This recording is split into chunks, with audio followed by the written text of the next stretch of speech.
A forest of spars, just like the good old days. Well, not quite, for these are draggers, not schooners. They've nestled together here in Port of Basque Harbour for the winter fishery.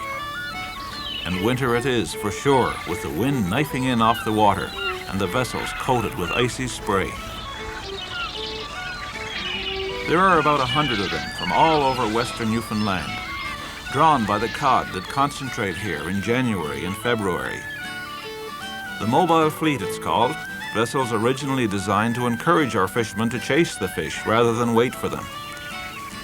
Years ago, they discovered that this was by far the best place to be in the winter months. In fact, the Port of Basque winter fishery has been a bonanza for the inshore dragger fishermen. They can get half their yearly quota here in a few weeks fishing.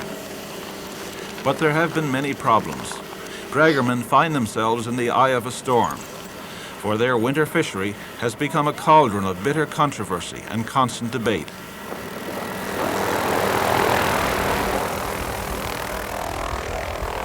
Recently, the Department of Fisheries and Oceans has been obliged to step up surveillance of the winter fishery. Regular patrols are made by helicopter.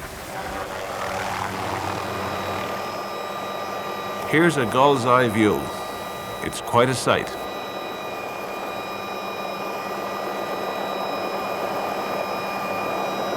Linus Fitzpatrick is a fisheries officer who makes regular patrols of the fishing fleet off Port of Basque. I wondered what they were looking for and what they'd be able to do if they found someone breaking the rules. We go out and we do a patrol over all the vessels, and what we're looking for there is boats inside the 12 mile. Also, we're looking for any discarding. And if the CFV numbers is clearly visible on the sides of the vessels, we can get in fairly close, yes. Close enough to see what's going on there, yes. Pretty well all the boats are together. Most of the time you got about 60 or 70 boats fishing pretty well in the same area. And also we have 2 patrol boats in the area, and they're out there right along with the fleet. And if we do see a violation, we get in contact with the patrol boats and they can go to this vessel, particular vessel. This is the Cape Erin, a 65-foot steel inshore dragger, the pride and joy of skipper Martin Keynes and his crew of Port of Choix. They've been coming here for years and know these waters well. The sea off Port of Basque has been good to them. A bit of ice around today, but nothing to worry about so far. Martin sets course for the fishing grounds, the deep water where the fish seem to be concentrating these days. It's not difficult to know where to go. The fleet is scattered on the horizon, and hopefully the fish are underneath them.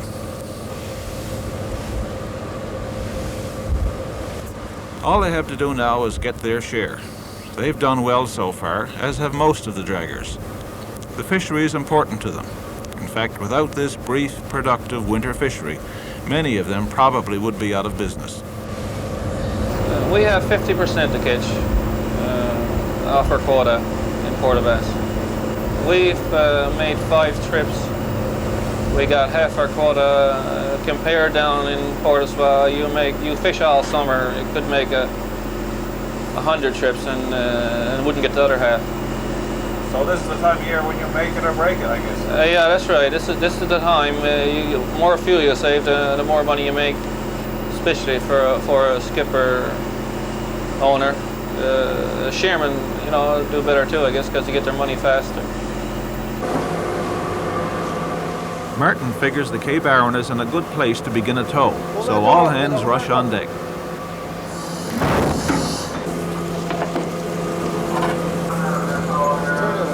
The net rolls out from the stern. Buoyant now because of the floats on the head rope, it will slowly settle and straighten in the water behind the Cape Erin.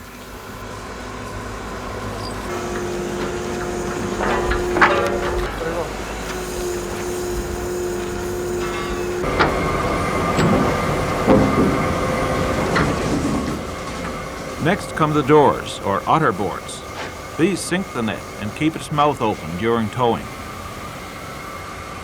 The warp is paid out as the net sinks to the bottom of the ocean. The water is fairly deep here, so a lot of this cable must be used, 600 or 700 fathoms of it, which puts the net a fair distance behind the boat.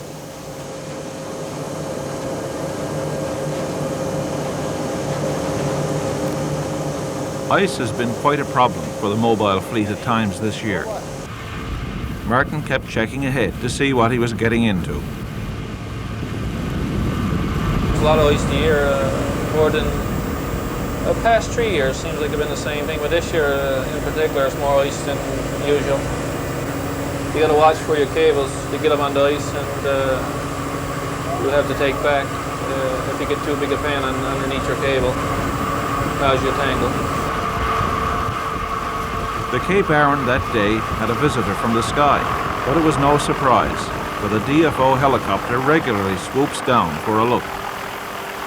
Earlier, some boats were using liners in their trawls and dumping small fish. Because of this wanton destruction, DFO had to close the fishery for a while. Since then, they've been watching like hawks.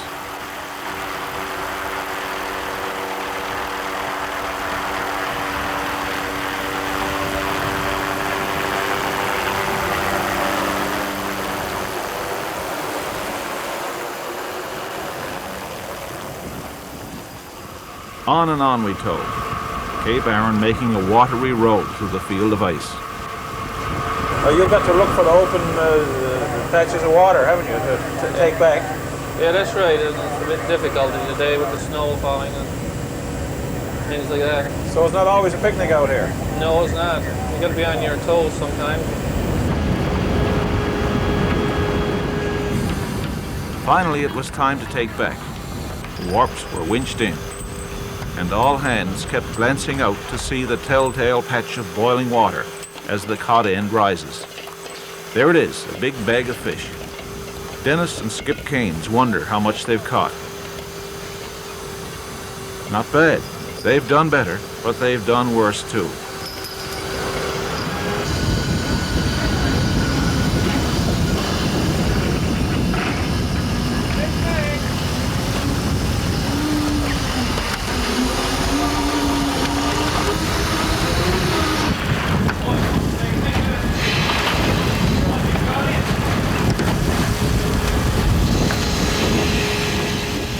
Now, how do you get all that fish out? Well, thanks to an ingenious nut at the cod end, it's not all that difficult.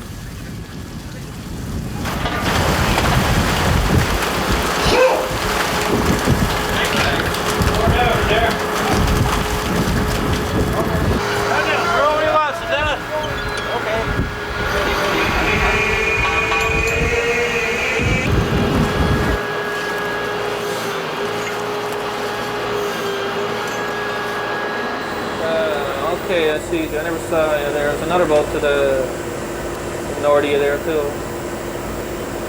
Okay, then Stu, I'll keep port to port there. Shouldn't have any problem. Who's behind you there? Over. Yeah, straight behind me there. Yeah, you better follow up to the port fire, keep her up to the... Shouldn't have too much of a problem, Stu. Yeah, okay then. Martin, you've got to talk to each other all the time just to make sure you know which way you're towing, I suppose, isn't it? Yeah, these days you have, especially when you're bad weather like this, the snow, not so much the wind today, I suppose, but with the snow you got to be watching all the time. You don't get much sleep at this job. What are you worried about, collision or getting your toes across each other? Not so much the collision. I suppose you can have them too, but it's crossing the doors and getting tangled up, getting hooked up on each other. Yeah, it's a great tangle. Especially with so many boats out here today. Yeah, there's a lot of boats here today. Something like 35 boats here today, I think. Somewhere around there. And so the Cape Erin continued to fish, towing and taking back. Each member of the crew doing his part, working as a team.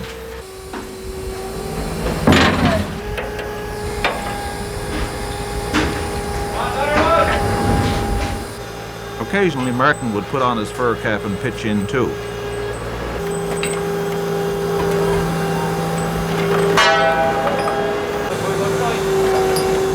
The fishing was good, When you get 10 to 12,000 pounds of cod in a 2-hour tow, you have nothing to complain about. And so the Keynes boys of the Cape Erin work from dawn till dark, and sometimes round the clock. This is how they earn half their livelihood. Except for the odd weekend break, this is their life in the winter months. And they do well, but the Keynes family and the 100 or so other inshore draggers of the mobile fleet are blamed by many for destroying the traditional hook and line fishery on this shore. No draggerman likes to hear this. Most have sympathy for the inshore hook and line fellows who've been having such a hard time lately. But when you're paying on $1 million boat, you have to catch fish. You have to make a living too. They can only hope that quotas are based on sound scientific information. For if it's not, they'll soon be in trouble too.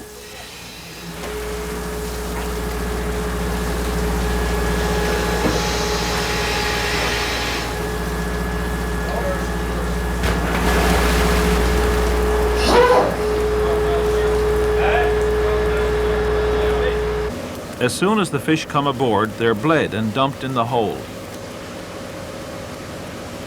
We noted there were very few undersized fish, and some really nice ones.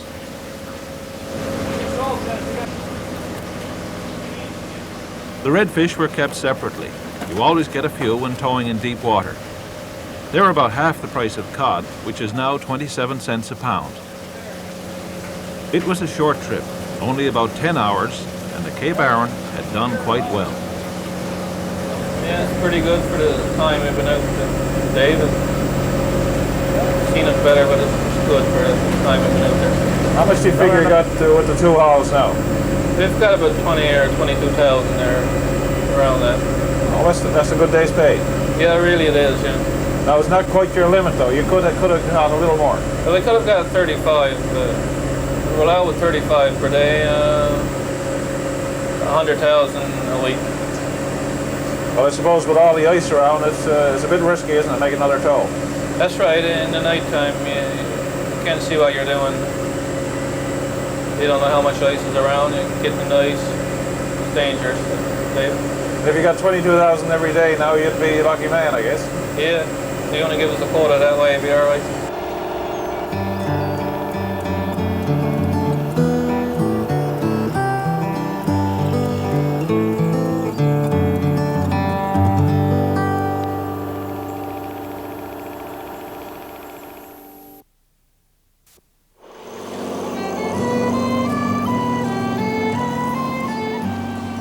Next day dawned bright and clear.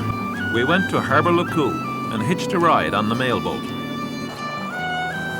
Harbour Lacou is the end of the line, the last community on the road from Port aux Basques. We were headed for an isolated settlement called Petites. Hook and line fishermen and Petites have always done well. It's always been a prosperous place. But we'd heard that the fishery there had collapsed, that the little town was in danger of dying, that there simply were no fish to catch anymore.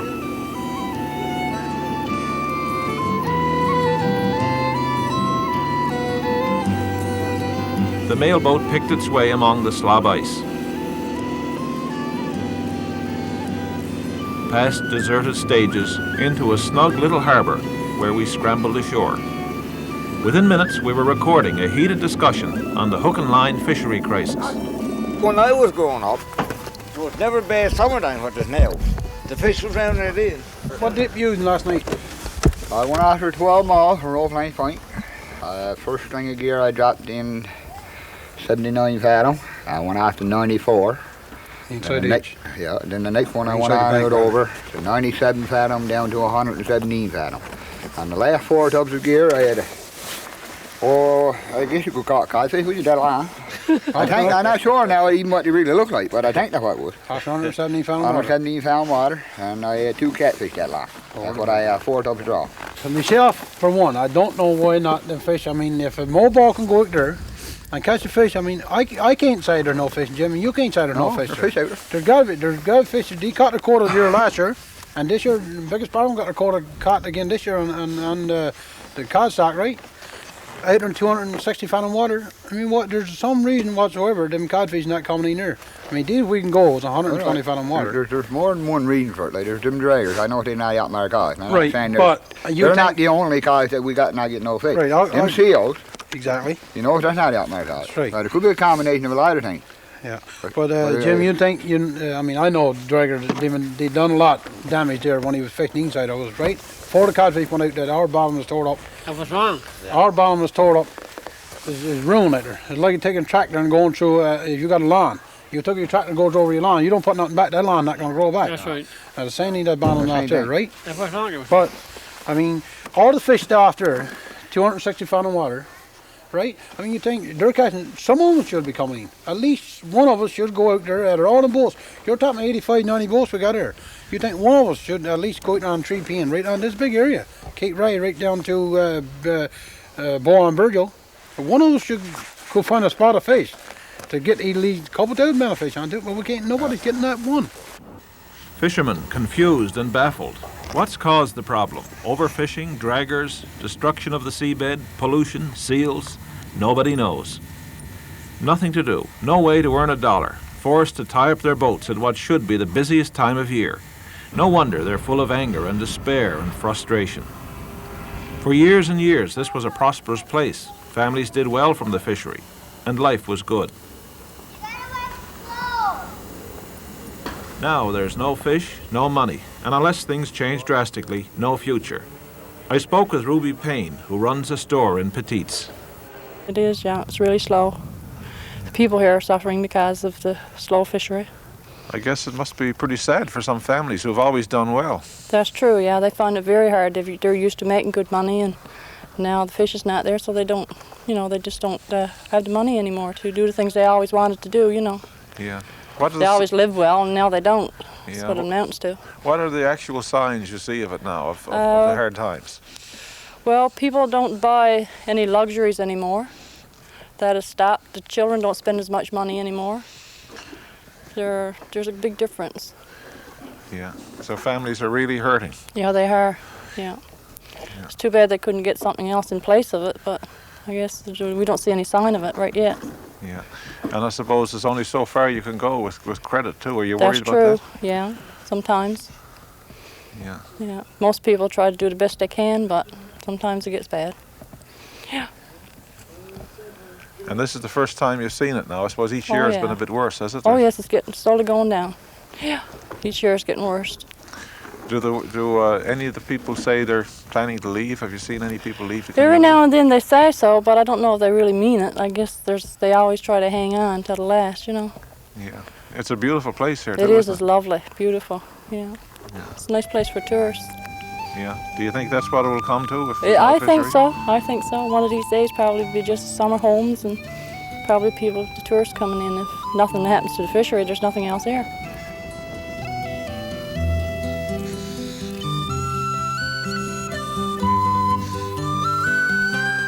We moved on to Burnt Islands.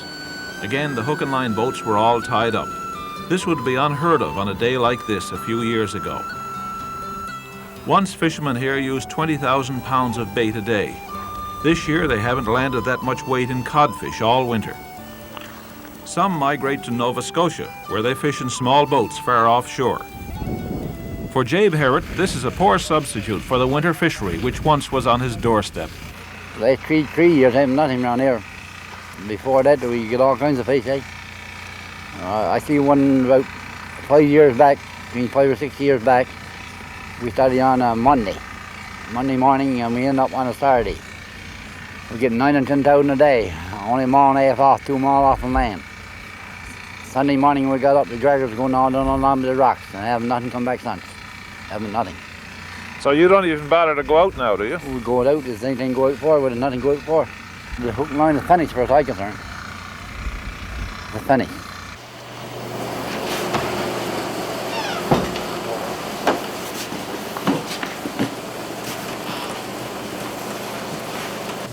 Okay, Dave, there's a hook there now where the boys, the fresh hooks they had on there, but the hook has started turning, started to turn rusty. How long now has that been baited? That's been baited since November. And this is February? And this is February. I haven't been putting in the water because well, there's no fish around there inside for the boys catching. And this stuff's going to be, it's cost them 70 cents a pound, 50 pound of bait onto this tub alone. The boys are going to just take the bait off and just slash and throw it away because there's no good to them. Yeah. So, they're running into a big dollar, and they got the big bills over to Erin King for all this stuff that's not being used into the water, right? Just not worth putting in the water? It's not worth right now, no. You take a tub of that and you're going out, well, we use 14 tubs and you're bringing in 6 or 7 codfish. I mean, you're not getting enough. You want at least 800 pounds of that on one of them tubs, the codfish, to come clear, right? Tubs of trawl baited at the beginning of the season, a time when fishermen were full of hope that the fish would be back this year. Surely the hook and line fishery wouldn't fail 3 years in a row, but it did.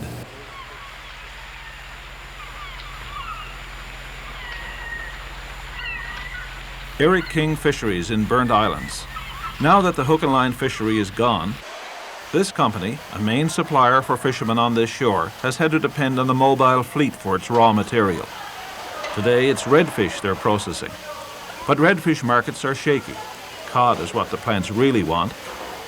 So much of it is trucked away to other parts of the island for processing that there's been downtime in local plants and discontentment among the workers. Another thorny problem. 350 people work here in 2 shifts. With the fishery gone, this is now the only work in town. What do you do in a place like Burnt Islands when the fishery dies? Everyone can't work in the plant, and there's no other industry. Some young families have moved away to Ontario and BC. Others are planning to go. Most hang on and hope for better times. Some, like Keith Edmonds, have swallowed their pride and signed up for make-work programs. He's helping to repair a slipway, but his heart is out on the water. Well, Keith, you're forced to take a make-work project this year, I believe. Yes, sir, and it's not very nice. $199 a week, wife, 3 youngsters. It's not no big money. It's kind of hard job to live off it. And you see what we got to do here. You're looking at it right now. It's not a very nice thing for a bunch of men. A couple of years ago, I've been making probably $3,000 a week. We was making big money. Everybody enjoyed it. It was good. Is there any other method of fishing to replace the hook and line? At least one fisherman is willing to gamble on something new. Lenny Ingram heard of an automatic jigger that's catching a lot of pollock in Nova Scotia. Would it work here for codfish? There's one way to find out. There's a lot of people here who've been overlooking at them since we had brought them over from Nova Scotia that been looked at and are interested in them. They works. They're going to go for it. So this could be the end of the hook and line and the beginning of another kind of fishery if it works. It could be. Yeah, I guess you got to try everything now. Well, anything is a gamble right now. At least these boats won't be out fleet tied to a wharf. Yeah. You got to try and make payments. You got to pay plant owners for fuel. So you got to go and try something. Years ago, Land and Sea first came to this shore to film the winter fishery. We found a prosperous place where fishermen had scarcely heard of things like unemployment insurance. This time we found a different story. Draggers now catch the fish. The traditional hook and line fishery has collapsed, leaving a proud people filled with despair, not knowing which way to turn. Some, like Wallace Kinslow, are still searching, hoping that somewhere, somehow, there's a solution. I'm trying to get a group of fishermen, the communities that go together, that join together as a group of fishermen, and let's try to put some input in. And other than we can't catch codfish by hook and line, why don't we go other way about it? Maybe there's fish out there, we can go out there in the deep water. Some way or another that we got to catch this codfish. And not give them up, and I don't want the fishermen. I see fishermen give them up now. See, they're to a point saying, look, we're sick of it. We're not getting this fish, we're going to give up. But don't, I'm not telling them, don't give up. There's always better times coming. We just got to look forward to that. We got to have them towns back here. If not, we're going to have ghost towns.